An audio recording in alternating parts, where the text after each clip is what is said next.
স্থানীয় সময় রোববার ভোররাতে যুক্তরাষ্ট্রের ফ্লোরিডা উপকূলে অবতরণ করে স্পেসএক্সের ক্রু ড্রাগন ক্যাপসুল। ঐতিহাসিক অভিযান শেষে নিরাপদে পৃথিবীতে ফিরে এলেন পোলারিস ডন মিশনের মহাকাশচারীরা। ভ্যানকুভারের জ্যারেড আইজাকম্যানের নেতৃত্বে মহাকাশে হাঁটার অভিযানের এই মিশনটি ছিল 5 দিনের। তার সঙ্গে আরও ছিলেন 3 জন নভোচারী।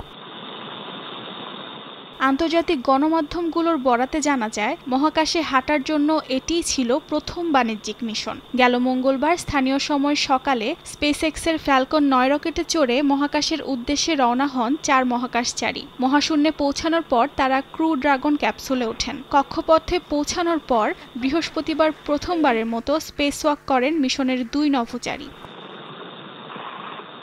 ইলেকট্রনিক পেমেন্ট কোম্পানি শিফট4 এর প্রতিষ্ঠাতা ও সিইও ভ্যানকুভারের জ্যারেড ক্যাপসুল থেকে বেরিয়ে প্রায় 15 মিনিটের ব্যবধানে মহাকাশে হাঁটেন। এর মধ্য দিয়ে মহাকাশে স্পেসওয়াক করা প্রথম অপেশাদার নভোচারী হওয়ার খ্যাতি অর্জন করেন তিনি। তাকে অনুসরণ করে ক্যাপসুল থেকে বেরিয়ে আসেন মিশন বিশেষজ্ঞ ও স্পেসএক্সের প্রকৌশলী সারা গিলিস। তারা প্রায় 10 মিনিট করে মহাকাশযানের বাইরে কাটান। অভিযানে অংশ নেওয়া বাকি 2 জন ক্যাপসুলের ভেতরেই ছিলেন। বাণিজ্যিক মহাকাশ ভ্রমণ শিল্পের ক্ষেত্রে এই মিশনকে বড় অগ্রগতি হিসেবে আখ্যায়িত করেছে নাসা।